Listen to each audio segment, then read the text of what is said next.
Okay, so you sent over a whole bunch of crypto news links this week. It's a lot to sift through, right? It really is. The news cycle is just relentless. So we thought, let's just cut through it. Give you the stuff that actually matters, the Yeah. key takeaways. Think of this as your shortcut. Exactly. We've done the digging through the articles, the reports, all of that. Our mission today, pull out the critical bits, what it might mean, save you some time. Right.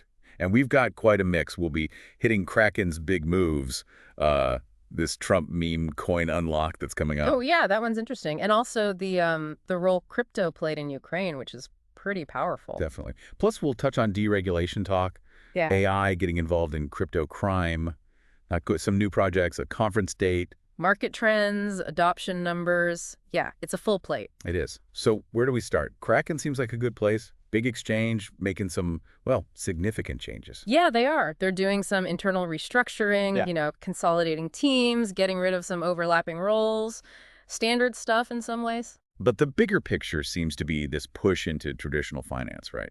Absolutely. That's the headline grabber. The acquisition of NinjaTrader, what was it, $1.5 billion? Yeah, something like that. Yeah. Huge number. And NinjaTrader, that's futures trading, right? Not crypto specifically. Exactly. It's about getting access to a whole different user base, offering more traditional financial services alongside their crypto stuff. It's ambitious. It really is. It kind of blurs the lines, doesn't it? Makes you wonder if this is the future crypto exchanges becoming these all-in-one financial shops. It certainly points that way. And then they also launched commission-free trading for U.S. stocks and ETFs, over 11,000 of them. Wow. So they're going head-to-head with the likes of Schwab and Fidelity now. Seems like it. It's a direct challenge. So for people listening, this could mean more options on one platform, but maybe also more complexity, regulatory questions. Yeah, that regulatory angle is going to be key as these worlds merge more. Okay, so shifting gears completely.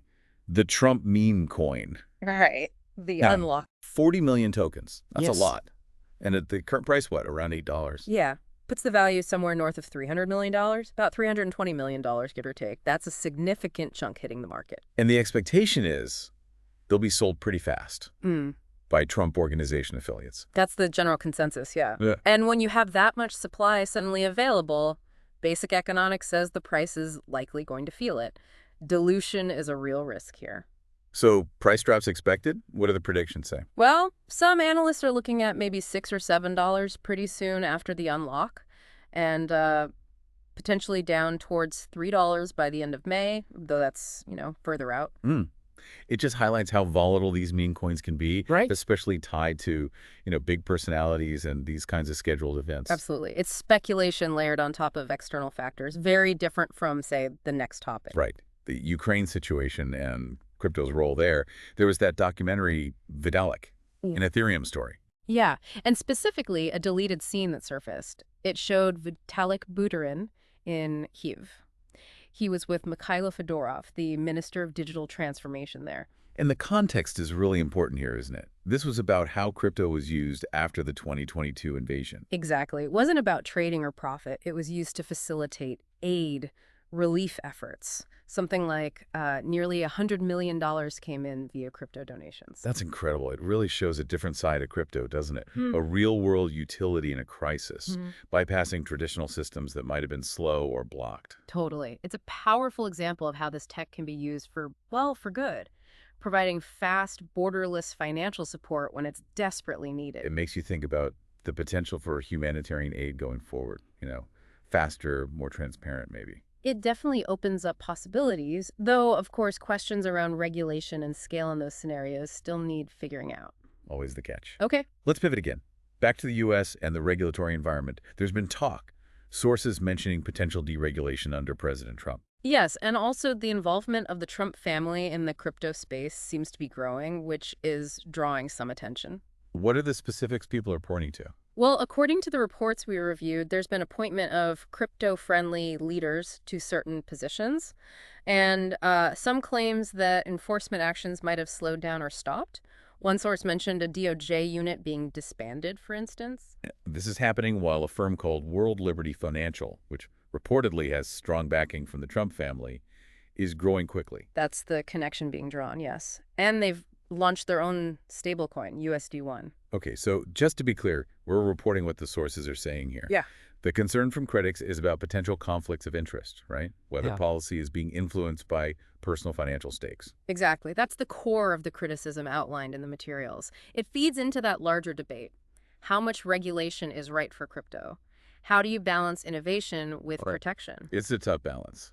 And it seems like it's getting even more complex with new threats emerging, like AI-enabled crypto crimes. Yeah, there was a blockchain monitor report on that dated mid-April 2025. And it wasn't just their opinion, right? They talked to a lot of different people. Right.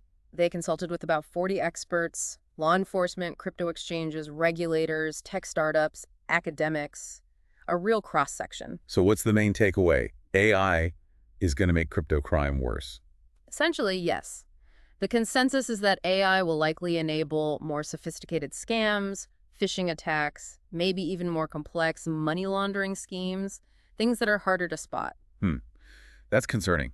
It means everyone, regulators, exchanges, users, needs to be way more vigilant. Definitely. The tech evolves, and so do the criminals using it. It's an ongoing battle, requires constant adaptation. Okay, well, on a slightly brighter note, there's always new stuff launching in crypto. Any interesting projects pop up recently, around April 2025? Yeah, a few caught the eye. There's Slaxy, ticker SOLX. It's a layer 2 for Solana, trying to, speed things up and lower costs. Standard layer 2 goals make sense. What? BTC Bull token, BTCBUL. That one's a bit different, a deflationary meme coin, but it rewards holders in Bitcoin, sort of mixing meme appeal with a more tangible reward. Interesting combo. Any others? And then there's Mind of Pepe, My ID. This one sounds, well, pretty out there.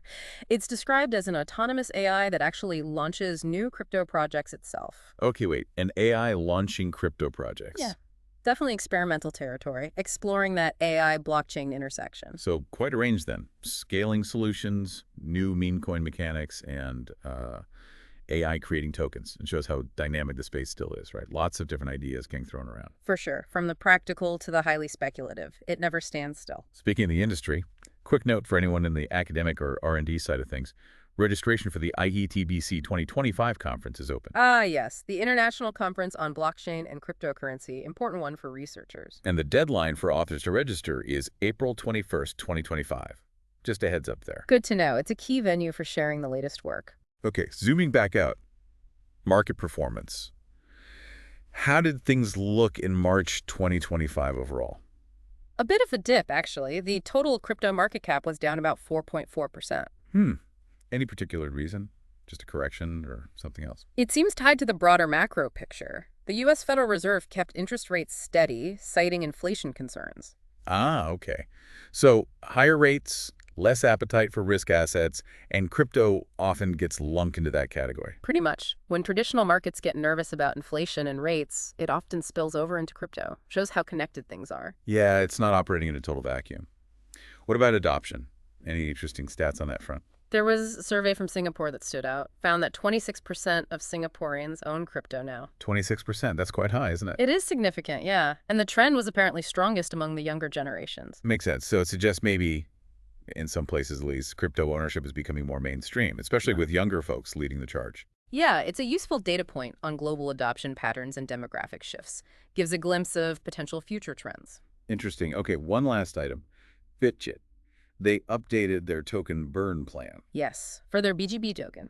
They announced they plan to burn roughly 30 million BGB tokens from Q1 2025. And the goal of burning tokens is usually what? To reduce supply. Exactly. It's a deflationary mechanism. By taking tokens out of circulation permanently, the idea is to make the remaining ones scarcer, which could potentially help support the price and add value within their ecosystem. So it's a strategic move by the exchange to manage their tokens' economics. Correct. A way to try and boost utility and value for their holders. Common tactic for exchange tokens. Okay, wow. So we've covered a lot. Kraken moving into TradFi, the Trump meme coin volatility, crypto's real-world use in Ukraine, the regulatory questions, AI threats, new projects. Market dips tied to macro factors, strong adoption in Singapore, token burns. Yeah, it's a complex picture. It really is. You see crypto trying to integrate with traditional systems, but also facing these unique internal dynamics and external pressures like regulation and even AI now.